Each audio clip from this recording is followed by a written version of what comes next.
반갑습니다. 반갑습니다. 제4 신해품 할 차례입니다. 법화경에서 일불성이라는 법문이 무엇인가? 이미 배웠지만은 한번 정리를 한번 해보죠. 일불성. 법화경에서 이야기하는 일불성 34페이지를 한번 펴봅니다. 34페이지.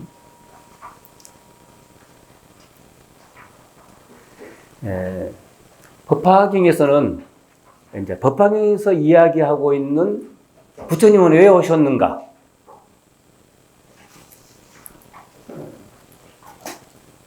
제일 첫 줄에 보면 모든 부처님이 오직 일대사 인연으로 해서 이 세상에 오신다.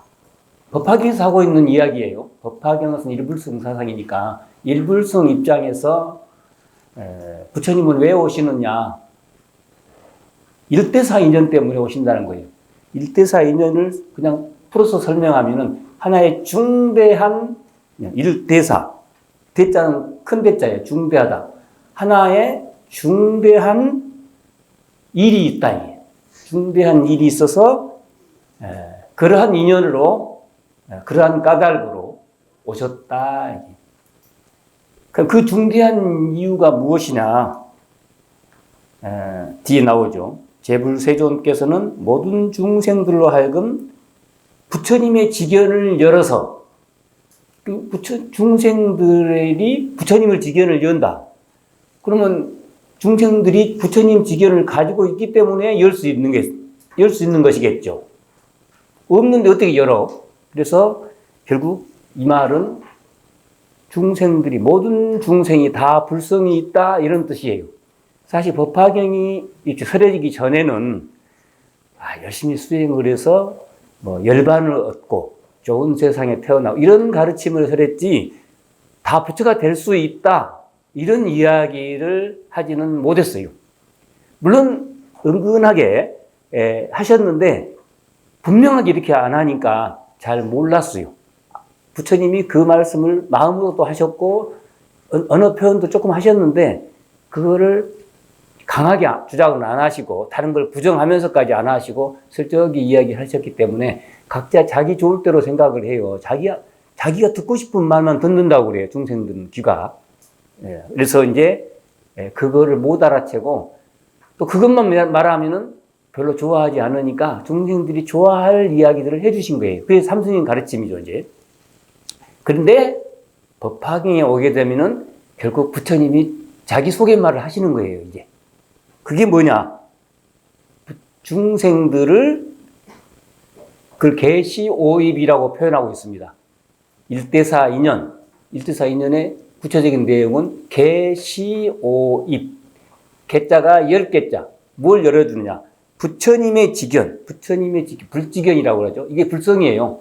부처님의 직연을 열어서 청정을 얻게 하려고 세상에 출현하시며 또 중생들로 하여금 불직연을 보게 하시려고 시가 보일 시자예요. 하려고 이 세상에 출현하시며 법화경 일불성 사상에서 이야기하고 있는 부처님 오신 까닭이에요. 또 모든 중생들로 하여금 불직연을 깨닫게 하려고 세상에 출현하시며 그러면 세 번째니까 계시오 마지막에 입이죠. 모든 중생들로 하여금 불직연에 들어가게 하려고 드립자예요. 세상에 출현하신다. 하나로 보면 다 통하는 말이죠. 연다는 말이나 보인다는 말이나 보게 한다는 본다는 말이나 깨닫는다는 말이나 들어간다는 말이나 사실은 똑같은데 이렇게 네 개로 나눠서 설명한 거예요. 사리부리여 이것을 모든 부처님이 오직 일대사 인연으로 해서 이 세상에 오시는 것이라 한다.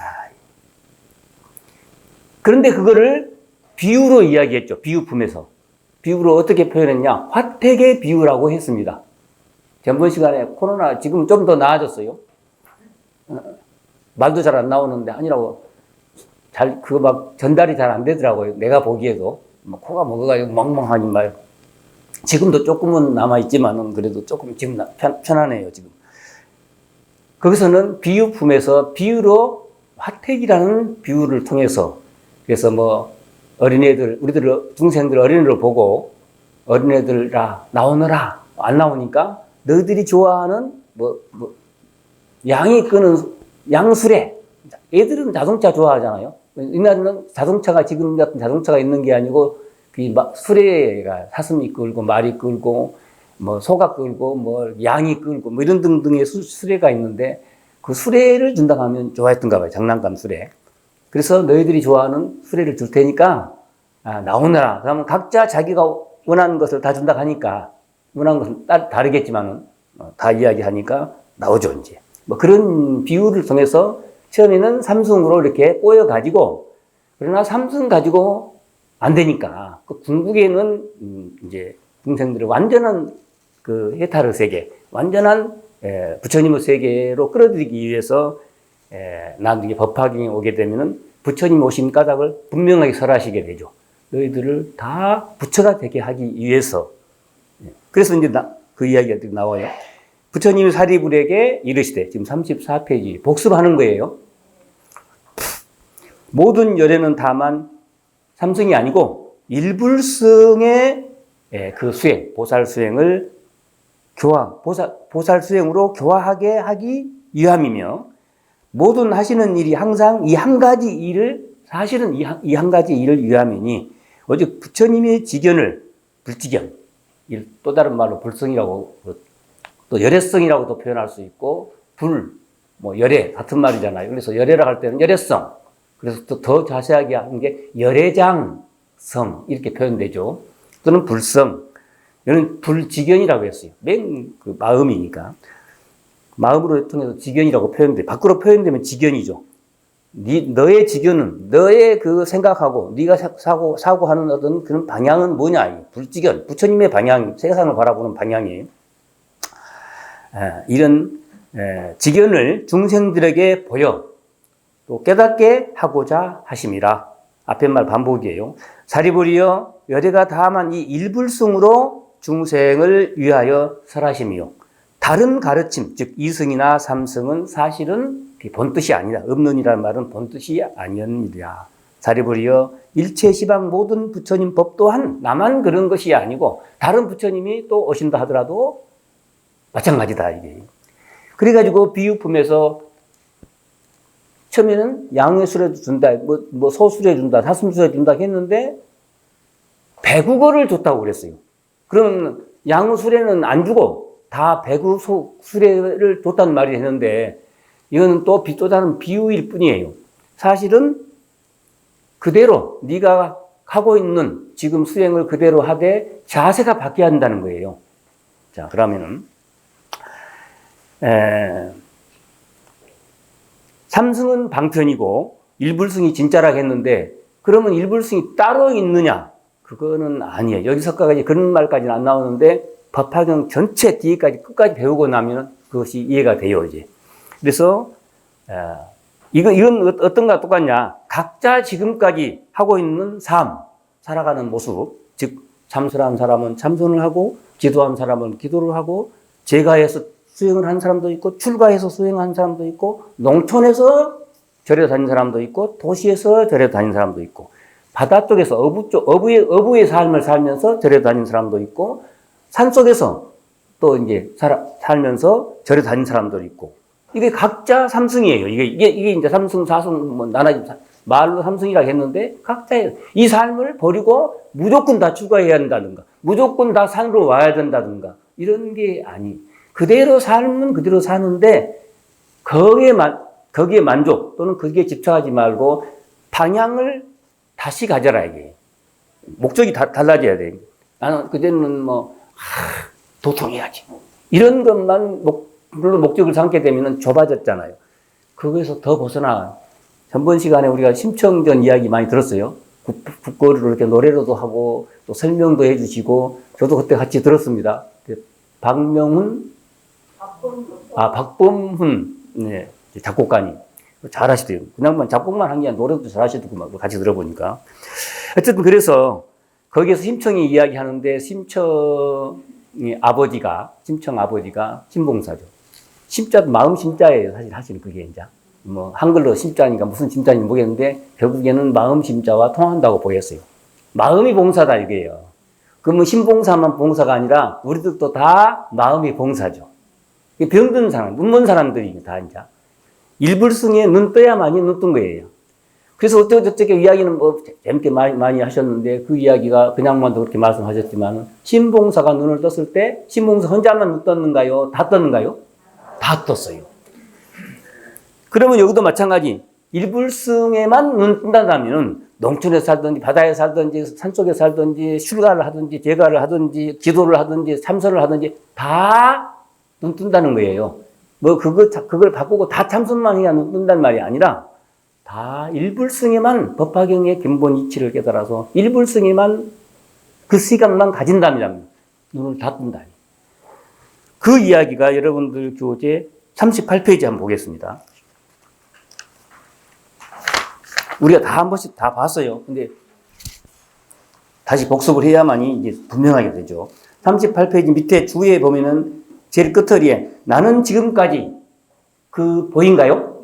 예. 나는 지금까지 모든 사람, 지금까지라면 삼성의 가르침까지는 그런 일불승을 설하기 전에, 법화경 설하기 전에 다른 가르침 속에서는 그때까지는 나는 모든 사람이 다 부처가 될 수 있다라고 설하지는 않았었다. 분명하게 안 했었다. 하긴 했어요. 근데 이제 분명하게 하진 않았었다. 그러나 이제야말로 법화경을 설하게 된 이제야말로 이 말을 해야 할 시기가 온 것이다. 나는 이것을 선언하는 바이다. 그렇다고 지금까지의 가르침이 잘못되었다는 것은 결코 아니다. 여러 가지 방편이, 삼성의 방편이 실로 다른 것처럼 보이지만 근본 일불승 사상만 가진다면, 내가 부처가 나는 부처로서 살 수 있다. 이런 믿음만 가진다면은 다른 것처럼 결국에는 이러한 진실이 결국에 있어서는 내가 부처로서 살 수 있다. 이런 믿음만 가진다면 역시 진실한 목적인 부처님의 마음, 부처님의 지혜죠. 부처님의 지혜로 가는 하나의 과정이기 때문에 그 삼성을 통해서 결국에는 가는 과정이었기 때문에 이를테면 어떤 사람이 불탑에 경배하고 나무란 말은 기유한다는 뜻이에요. 부처님께 기유합니다. 라고 소리를 내어 염불 했거나 또 혹은 어린애가 장난삼아 나뭇가지로 땅바닥에 부처님을 그렸다 할지라도 그것은 모두가 다 부처가 되는 인연이었던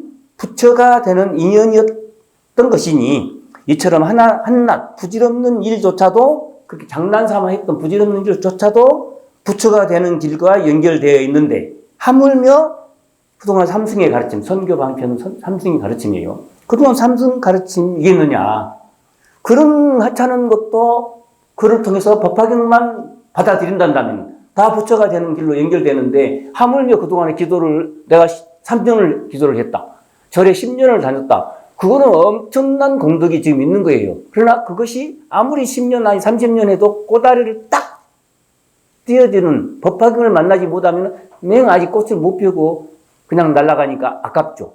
설사 30년이 아니고 석 달만 기도를 했다 하더라도 법화경을 만나면 바로 연결된다 이게. 그러니까 그 앞에 것이 무엇을 3년을 했든지 3일을 했든지 석 달을 했든지 뭐 농촌에서 살면서 기도를 했든지 도시에서 살면서 기도했든지 그거는 바꿀 필요 없어요. 그대로 살던 대로 살아요. 그냥 그대로. 다만 법화경의 정신, 일불승. 그럼 일불승의 정신이 그러면 무엇이냐? 뒤에 그만 읽겠습니다. 이것은 이 세상을 바라볼 때 여기서는 그렇게까지 자세히 말이 안 나와요. 저는 이제 이 법화경만 가지고 다른 경전도 마찬가지 다 이런 사상이 들어있어요. 법화경이 이렇게 좀 더 여러분들이 편리하게 이해하기 쉽게 이야기식으로 또 비유로 뭐 이야기를 지금 이야기가 한두 가지가 아니에요. 오늘 또 신해품에서는요. 궁자, 아버지를 잃어버리고 고아가 되어가지고 고생했다는 그런 이야기를 또 통해서 또 이 일불승의 이야기를 또 할 거예요. 또 이제. 근데 이런 이야기를 통해서 재밌게 하고 또 다른 이해를 돕기 위해서 하는 경전이 법화경이고 다른 경전은 이런 이야기를 안 하고 다르게 또 표현했습니다. 이 능엄경에서는 또 이렇게 표현하고 있어요. 그러면은 이제 일불승의 사상, 능엄경도 열애장 사상이에요. 열애장이란 말이나 열애장성, 또 줄여서 열애성이나 열애가 불이잖아요. 불성이나 같은 말이에요. 여기서는 불지견이라고 표현하고 있는데 능엄경에서는 열애장성이라고 이렇게 표현합니다. 열애성. 거기서는 열애성으로 이제 보는 세상을 어떻게 보는 것이 열애성으로 보는 세상이냐. 법화경 같은 일불성 사상이죠. 그는 이 세상을 바라볼 때 생멸심이 아닌 불생불멸의 마음으로, 생멸의 마음이 아니고 불생불멸의 마음으로 바라봐야 된다. 이걸 강조하고 있어요.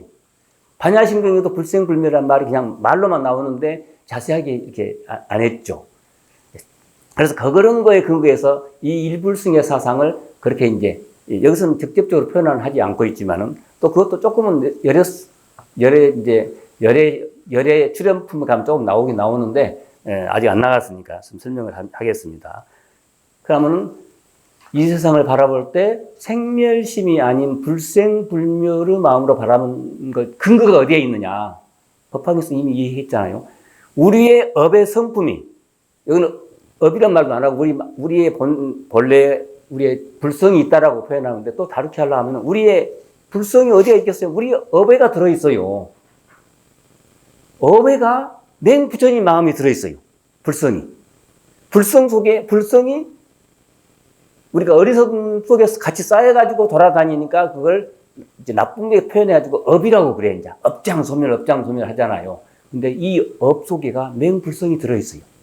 그래서 우리의 업이 이제 상황 따라, 이제 인연 따라서 나타나요. 그러면은 미운 사람 만나면 화난 마음이, 미운 마음이 생기고, 뭐 욕심난 것을 바라보게 되면 그 속에서 업이 욕심으로 드러나고, 이렇게 하는데 그 업에 드러난 현상은 인연에 의해서 드러나는 거예요.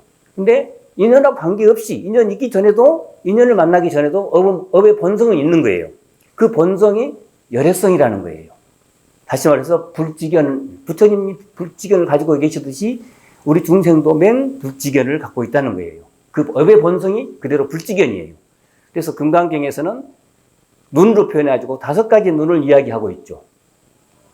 우리는 육안만 있는 거, 육안, 고기로 된 이 육안만 있는 걸로 이렇게 이야기되는데 부처님은 5개의 눈이 있다고 그랬어요. 물론 육안도 있죠, 부처님도. 육안, 그 다음에 해안, 천안이, 육안, 천안, 해안, 법안, 불안, 부처님 눈. 그 5가지 눈인데 우리들 중생도 부처와 똑같이 5가지 눈이 있다는 의미를 거기서 내포하고 있어요.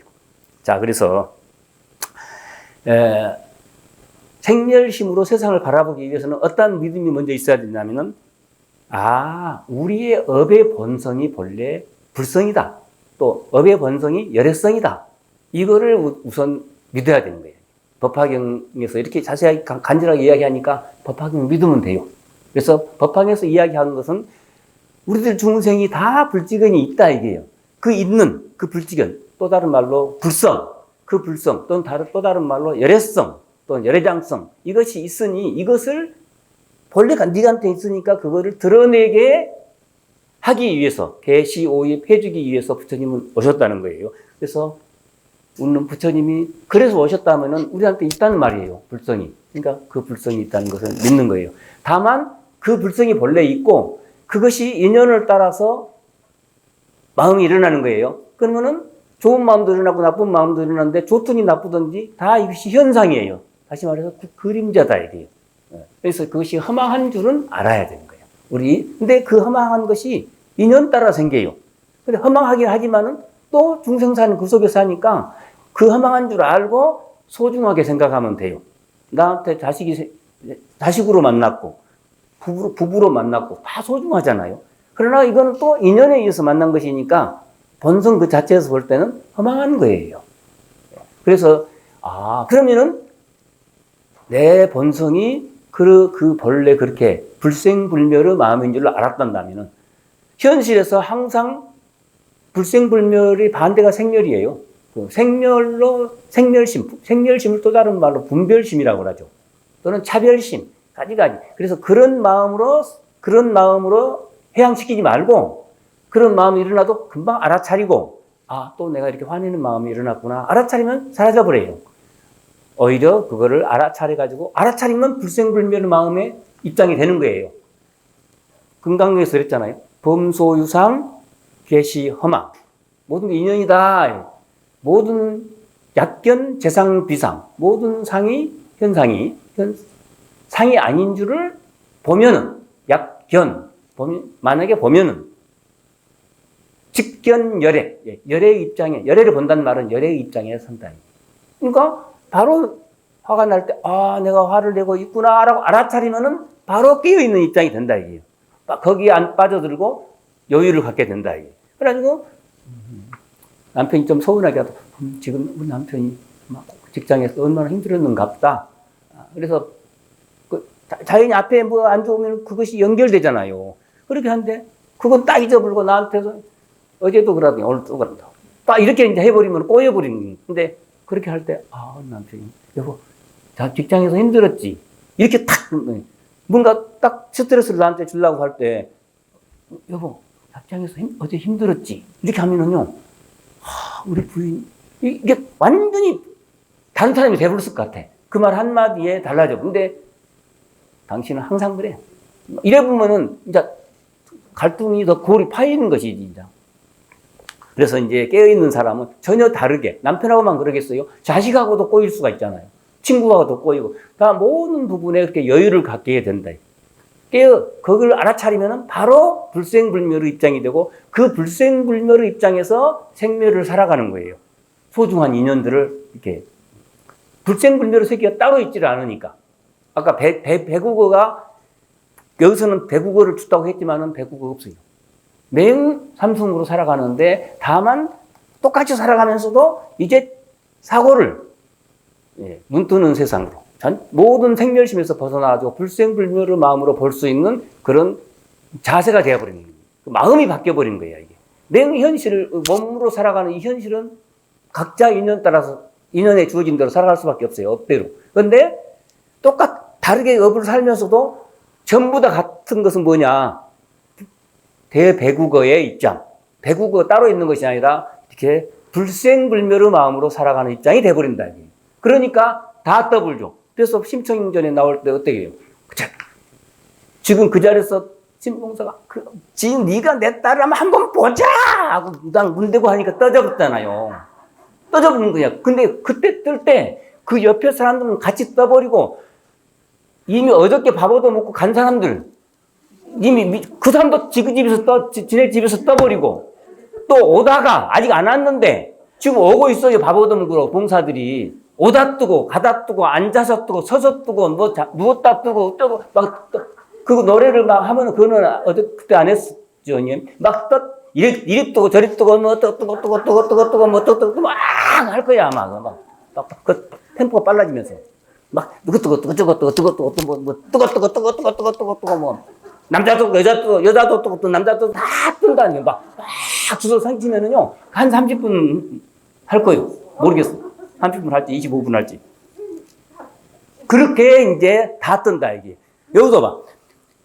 그냥 이연불로 장난삼아 나무불에도 뜨고 장난 삼아서 나뭇가지 땅바닥에 붙여서 불상을 하나 그렸는데 뜨고 또 기도하다 뜨고 삼선하다 뜨고 법화경 배우다 법화경 만져보다 뜨고 이런 일이 된다는 것이지 이제.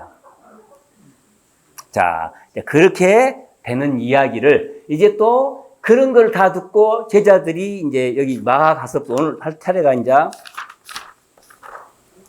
56페이지에는 이제 눈뜬 수기를 누가 받았냐 하면 앞에서 사리불이 받았어요. 그 사리불 딱 받은 거 보니까 같은 불이잖아요. 나도 받는다는 믿음이 자기도 이해가 되고 이제 차례가 다음 차례는 이제 이때 해명 수보는 이미 받았고 사리불이 받았고 그 옆에 있던 이제 수보리와 사리불은 받았어요. 이걸 이제 수보리와 마하가전년, 마하가섭, 마하목굴 이런 사람들이 이제 이해도 됐고 수기 받겠구나 이런 자신감이 생겼겠죠. 그래서 이제 오늘 읽겠습니다. 56페이지. 이때 해명 수보리와 마하가전년과 마하가섭, 마하목굴년이 부처님으로부터 미중이라면 아직까지는 일찍이 잊지 않았던 그런 법문, 법화경 일불승 법문이죠. 이걸 듣고 또 세존께서 사리불에게 안욕따라 삼막 삼보리의 수기 내심을 보고 아주 기쁜 마음, 희유한 마음을 내어 뛸 듯이 기뻐하며 곧 자리로부터 일어나 의복을 단정히 하되 오른쪽 어깨를 드러내고, 저도 이 오른쪽 어깨 드러냈잖아요. 인도에서는 더운 나라니까 아예 이거 안 입어요. 살이 그냥 드러나는 거예요. 이건 몇 개를 지금 속에 입었네. 이쪽은 추워가지고 드러내고 오른쪽 무릎을 땅에 대어, 우술착지라고 그러죠. 무릎 슬자예요. 오른쪽 무릎. 우술착지, 땅에 댔단 말이 착지예요. 여기 오른쪽 무릎을 땅에 대어, 이 말을 우술착지죠. 한문으로 하면 우술착지하고 일심으로 합장 공경. 일심으로 합장하고 몸을 공손히 굽혀 공경하여 부처님의 얼굴을 우러러 배웁고 부처님께 여쭈었다. 저희들이 대중 가운데 상수제자로, 지금 이야기 앞에서 설명했던 마하 가서 마하 목걸이, 우리들은 지금 다른 대중보다도 더 이제 상수다, 이게 이제. 상수제자로 나이 들고 오래되어 스스로 생각하기를 이미 열반을 얻었으며 각자 삼승법을 통해서 이제 얻었겠죠. 더 배울 것이 없다. 너희들은 이제 공부가 이제 참 대단히 높다 하니까 부처님이 이거 굉장하다 하면은 자기들은 이제 나도 이제 부처님하고 똑같이 됐다. 이런 이제 자신감이 있었겠죠. 한 해 뒤에 한 것도 아니고 상당히 오랫동안 했으니까 이제. 더 배울 것이 없다라고 하여 무학이라고 하죠. 무학이란 말이 아라한을 가리킵니다. 무학, 더 배울 것이 없다, 아라한이 되었다라고 하여 다시 더 나아가 안욕따라 삼막삼보리를 구하려 하지 않았나이다. 이제는 막 그걸로 만족하고 거기에 집착해버린 것이죠, 이제. 그것도 하나의 생멸심이에요. 나는 제대로 된 수행자다. 나는 이제 부처님의 상수제자다. 이것도 생멸심이죠. 생멸심. 그런 마음이 있을 때, 내가 지금 상수제자라고, 제가요, 절에서 지금 한 40년이 넘었어요. 살다 보니까 성지순례를 한번 갔는데, 성지순례, 애국 여행을 한번 갔는데, 저는 애국 여행 갈 때 영어를 잘 몰라가지고, 항상 신도분들, 스님들 가면 뭐 제자들 같이 가니까 여행사 끼어가지고, 그러니까 대접만 받아. 제자들 더 잘해. 신도들도 40년 된 스님이니까 개인적으로 만나면 다들 어쨌든 간에 잘해주잖아요. 그러니까 맨날 나는 대접만 받아가지고, 근데 이제 그런 거 없이 여행사를 어떻게 하다가 그때 강주 모가지 딱 잘려가지고 시간이 이제 좀 나고, 그때 조금 다른 밑에 후배 강주가 이제 왔는데 내가 좀 자리를 좀 비켜줘야 되겠다 싶어가지고 석 달 동안을 지리산에서 한 달, 제주도에서 한 달, 인도 라닥 가서 한 달 이렇게 살았어요. 그러면서 이제 라닥을 갔는데, 다른 데도 여기도 갔지만은 결제 때인데. 그래가지고 하는데 이제 갑자기 가려고 하니까 자리가 없어요. 그 비행기 표는 있는데 잠잘 때 룸메이트가 없대요. 딱딱 짜여져 있으니까. 그 하루에 5만 원씩 더 주라 하더라고요. 그 5만 원 더 준다 하고 한 15일 정도 되니까 뭐 70 몇만 원 돼요. 75만 원. 그거 더 내고 시간을 보내야 되는데 어디 갈 때는 없고 그래가지고 갔는데, 그거는 이제 거기에 불교 신자도 있지만은 이제 일반하고 짜여져 있는 것이니까 뭐 마음속으로는 스님 좋게 하겠지만은 그거는 그런 자리가 아니잖아요. 그러니까 평등한 대접을 내가 받게 되는 거야, 이제. 평등한 대접. 힘들었어요. 평등한 대접 받기 힘들더라고요. 맨날 한 단계 더 높은 대접을 받잖아요, 내가. 그런데 평등한 대접 받으니까 힘들대요. 그것도 하나의 또 다른 생멸심이죠. 상에 떨어진 거예요, 상에 떨어진 거. 그러니까 여기 지금 제자들도 그래서 더 이 법화경의 안욕따라 삼막삼보리를 구하려 하지도 않았다는 거예요.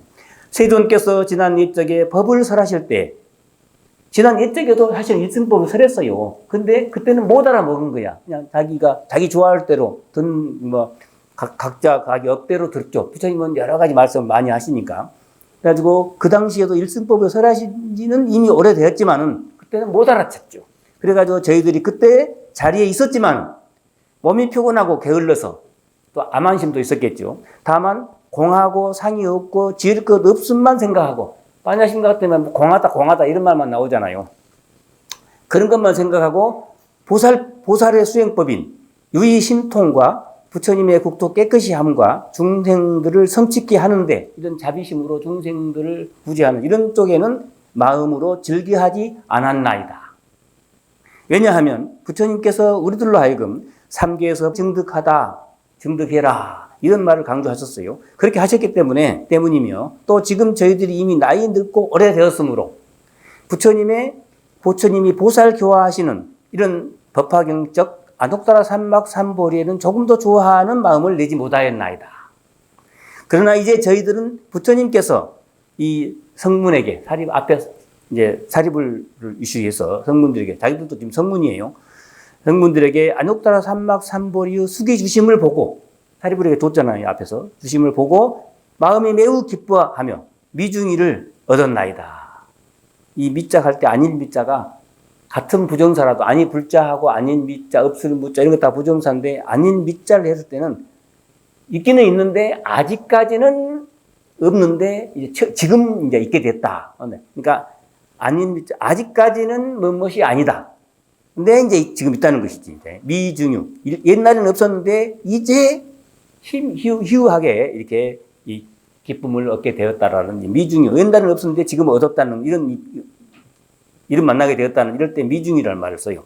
일찍이 있지 않았다. 부정사는 부정사인데 그때는 없었는데 예, 아직까지는 지금 있지만은 아직까지는 없었다. 근데 지금 있게 됐다. 이런 뜻으로 쓰여요. 미중이를 얻게 되었나이다. 생각지도 못했는데 이제 호련히 이러한 희유한 법을 듣고 이렇게 큰 이익을 얻었습니다. 마치 한량없는 진귀한 보배를 구하려도 하지 않았는데 저절로 얻은 것과 같습니다. 부처님이시여 저희들이 이를 비유를 들어서 주들의 심정을 밝히겠습니다. 이렇게 해가지고 마가섭 등이 고아가 됐던 애의 어떤 그런 비유를 통해서 이야기를 하게 되는, 맹일불승 이야기를 하게 되는 거예요. 자기들이 이해한 일불승의 내용을.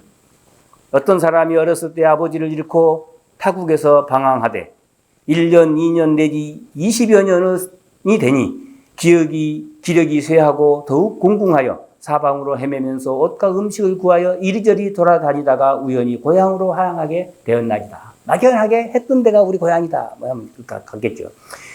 그의 아버지는 일찍이 이 아들을 백방으로 찾았으나 끝내 만나지 못하고 중도에서 어느 성읍에 머물러 살고 있었는데 그 집이 매우 부유하여 재물과 보배가 한량없고 금은 유리 산호 호박 파려 진주 등이 그 집에 여러 창고에 가득 찼으며 거기다가 여러 시종과 부하와 부리는 사람이 많았으며 코끼리와 말 그리고 소와 양 등 그 수를 헤아릴 수가 없었으며 돈을 빌려주고 이자를 받아들이는 일 등이 두 다른 나라에까지 미쳐 이 집에는 손님과 고객이 매우 많았나이다.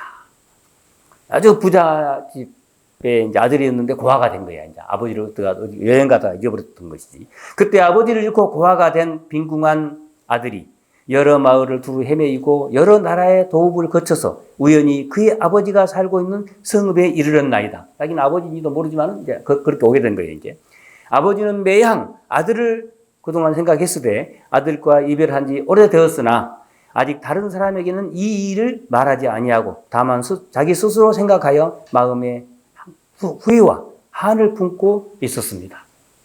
그래서 항상 생각하되 내가 재물은 많으나 나이가 늙고 금은 등 진귀한 보배가 창고에 가득하건만 자식이 없으니 하루아침에 내가 죽고 나면 재물은 모두 흩어질 텐데 이를 맡길 곳이 없구나 하고 이 때문에 항상 늘 그 아들을 생각하며 잃어버렸던 그 아들을 생각하며 다시 이러한 생각을 하되 내가 만일 아들을 만나서 재물을 맡기게 되면 마음이 매우 쾌락하여 다시는 근심 걱정이 없을 것이거늘 하였나이다.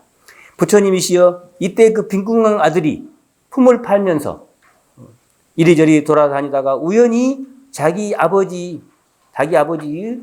집에 이르러 아버지인지도 모르고 이제 집에 이르러 대문 앞에 멈춰 서서 멀리 그의 아버지를 보니 사자자 멋진 자리에 앉아 보배로 만든 궤로 발을 받치고 모든 바라몬과 왕족 거사들이 모두 공경하며 가만히 보니까 손님들도 멋있는 사람들이 찾아오고 둘러 모셨으며 가치가 천냥만냥인 진주 영락으로 그 몸을 장엄하고 부리는 사람과 시종이 손에 흰 불자를 들고 좌우에 모셔섰으며 보배 장막을 치고 여러 가지 꽃과 번개를 들이었으며 향수를 땅에 뿌리고 가지가지 좋은 꽃을 흩으며 보물을 늘어놓아 내려오고 받아들이며 이와 같이 가지가지로 장엄하게 꾸며 그 위덕이 겉모습이 끝없이 웅장하고 장엄하더라. 끝이 없이 높음이라. 그 가난한 아들, 빈궁한 아들이 그의 아버지가 큰 세력이 있음을 보고 아버지인지는 모르고 이제 다만 큰 세력이 있음을 보고 곧 두려운 마음을 품어 너무 자기는 거지인데 하니까 자기 아버지인 일을 모르니까 아이고 여기 있다가 잡히면 죽겠다 싶은 두려운 마음을 보면 이곳에 온 것을 후회하면서 몰래 이렇게 생각하기를 저분은 아마 왕이거나 혹은 왕족일 것이니 내가 품을 팔고 싹을 받을 만한 곳이 못 되는 곳이다. 우리나라도 지금 우리나라도 우리가 만약에 가난한 나라에서 와가지고 조금 이제 돈 벌러 왔다가 품삯도 못 받고 막 하기도 하잖아요. 예. 그러니까 가난한 사람들은 그 부자들이 착한 사람은 잘 주겠지만은 또 악랄한 사람 만나면은 일 실컷 해주고 안 죽으면 다행인 거야. 두드러 맞고 그냥 이렇게 하고 그냥 쫓겨나불고 그렇게 이제 그런 일들이 서로 옛날에도 있을 수 있는 일이에요. 그러니까 이제 그런 걸 몇 번 겪었겠죠. 돌아다니면서. 그러니까 이런 데는 차라리 안 하는 게 나은 거야.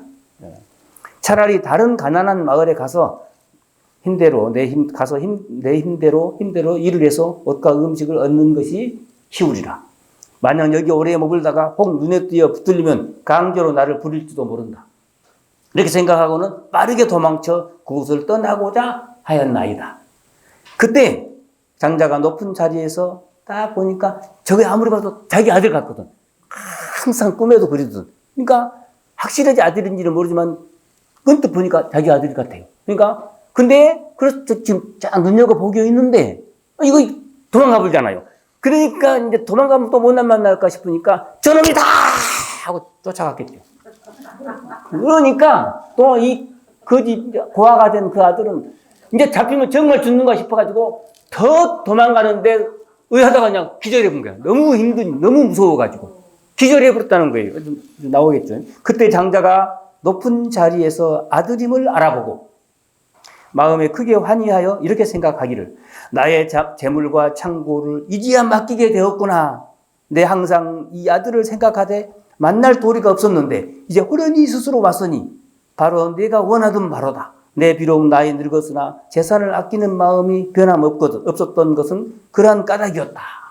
언젠가는 아들을 만나겠지 하고 그래서 바로 곁에 있는 사람을 보고 지금 바로 저 아들을 데려오게 하였나이다. 근데 자기가 쫓아가면은 이제 안 되니까 기절해버리고 그래서 이제 또 나이도 먹었으니까 시종을 부하들을 시켰겠죠. 이때 명령받은 사람이 급히 쫓아가서 붙들려고 하니 빈궁왕 아들은 놀래어 큰 소리로 울부짖되 나는 죄가 없는데 무엇 때문에 나를 붙잡으려 하는가 하고 반항하니 이에 명을 받은 사람이 더욱더 단단히 잡고 강제로 끌고 갑니다. 이때 빈궁왕 아들은 스스로 생각하기를 이렇게 죄 없이 잡혀가니 이제 반드시 난 이거 아이고 죽겠구나. 아이고 죽었구나. 이렇게 생각하고 그만 놀랍고 두려워 땅에 쓰러져 기절하고 말았다. 그래서 이제 아버지가 이걸 이렇게 해서는 안 되겠구나. 그래가지고 다른 꾀를 냈죠. 아버지가 멀리서 이 광경을 보고 심부름하는 사람에게 부하들에게 이르되 이 사람은 필요 없으니 억지로 데려오지 말라. 기절했어도 소리를 들을 수 있는 정도는 기절했는가 봐요. 그러니까 이제 그 앞에서 필요 없다. 저는 보내버려라. 이제 풀어줘버려라. 필요 없다. 저 사람은 이렇게 했다는 거예요. 필요 없으니 억지로 데려오지 말라. 그러면서 찬물을 얼굴에 부어 깨어나게 하고 다시 더 관여하지 말라 하였나이다. 왜냐하면 아버지는 그 아들의 마음이 하열하고 아주 지금 이제 아주 이제 용렬해졌다, 모자라졌다.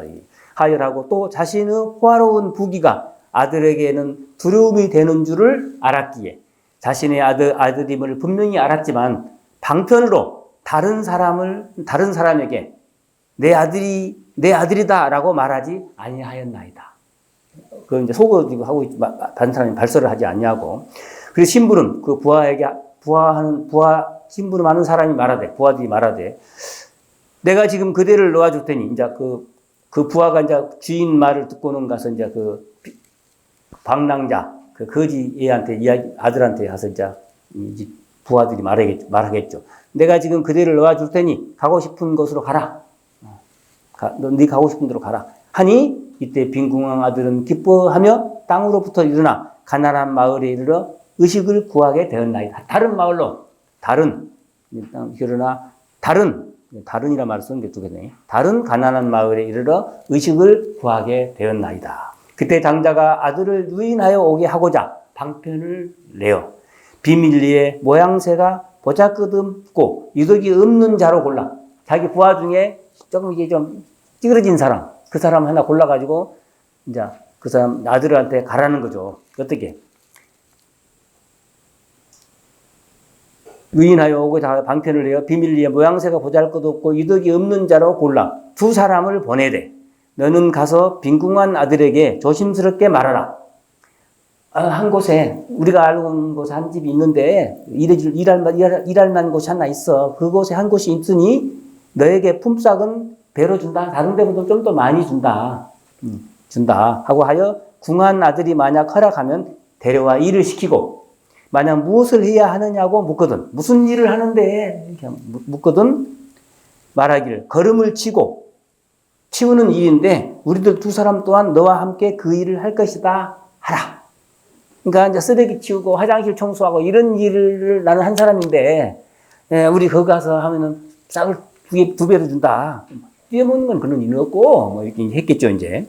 이때 두 사람이 빈궁한 아들을 찾아가서 만나 이렇게 말해주니 이때 빈궁한 아들이 그 품삯을 선불로 받고 하도 많이 뛰어가지고 그동안에 선불로 받고 함께 걸음을 치고 있는지라. 그때 그 아버지가 아들을 보고 싹 아버지가 이제 조금 이제 그전에 유독이 건강 안 하고 조금 이제 옷을 좀 바꿔 입고 조금 이제 보통으로 가가지고 그래도 주인은 주인이니까 이제 그 집 화장실의 주인이지 이제 화장실 그 집 대궐의 주인이 그 아버지가 아들을 보고 불쌍히 여기며 괴로워하였습니다. 멀리서 보고 괴로워했다 이게. 또 다른 날 장자가 창틈으로 장자는 아버지예요. 아버지가 창틈으로 저 아들 일하는 것을 이렇게 바라보니까 아들이 몹시 야이고 초췌하고 더러운 걸음과 흙과 먼지가 몸에 가득하여 추하기 짝이 없었습니다. 그래서 장자는 곧 영락으로 꾸민 부드럽고 좋은 옷과 장신구를 모두 벗어버리고 대신 때 묻은 허름한 옷을 갈아입고 아버지가 이제 흙먼지를 몸에 좀 묻히고 오른손에 걸음치는 도구를 들고 조심조심 여러 일꾼들이 있는 곳으로 가서 말하기를 그대들은 부지런히 일하고 게으르지 말라. 그러니까 이제 아주 주인은 아니고 조금 거기에 이제 좀 낮은 아니 아주 일한 사람은 아니고 일한 사람을 좀 감독하는 정도로 이런 모습으로 나타난 거지 이제. 너희도 그러니까 너희들은 너 열심히 일해야 돼. 막 이렇게 조금 한 거예요. 그대들은 부지런히 일하고 게으르지 말라 하면서 그러한 방편으로 그 아들에게 가까이 가서 조용히 말하기를 이제 살짝 아들한테가 가엾구나 이 사람아. 아이고 안 됐다 이 사람아. 그대는 이제 항상 여기에서 일하고 다른 곳으로 가지 말라. 여기서 계속 일해라. 화장도 좀 치우면서 품삯도 차츰 올려줄 것이로다. 그리고 여러 가지 필요한 그릇과 쌀, 밀가루, 소금 따위도 걱정하지 말라. 방도 하나 얻어주고 그랬겠네요. 필요한 대로 항상 보내주리니 안심하고 잘 지내도록 하라. 나는 마치 너희 아버지와 같으니 걱정하지 말아라. 왜냐하면 내 나이는 너무 늙었고 너는 젊었으며 너는 항상 일할 때 속이고 태만하거나 화내고 한을 품어 원망하는 말을 하지 않아. 도무지 너에게는 다른 사람들처럼 나쁜 점을 볼 수가 없구나. 이제부터 나는 너를 친아들같이 여기리라. 근데 아들은 아니고 친아들처럼 여기리라. 우리 집에서 계속 일해라. 하고는 곧 장자가 다시 이름도 지어주고 자신은 아들이라고 너는 내 아들처럼 생각하겠다 하고 아들이라고 이렇게 불렀습니다. 이때 이 빈궁한 아들은 이러한 대우를 받는 것이 기뻤으나 여전히 나는 나그네로 이 집에 와서 지금 머슴살이를 하는 사람이다 라고 생각하였습니다. 이러한 까닭으로 이렇게 해서 1년, 2년, 10여 년이 이제 지났죠. 이제 그동안 그렇게 항상 오물과 쓰레기를 치우고 살았습니다. 이리하여 궁자는 점점 그 집의 신임을 받아 차츰 친해져서 출입에 어려움이 없게 되었으나 이제는 상당히 높은 지위가 된 거예요. 이제 상당히 출입 자제니까 마음대로 왔다 갔다 할 수 있는 거예요. 이제 그 집에 출입 자제.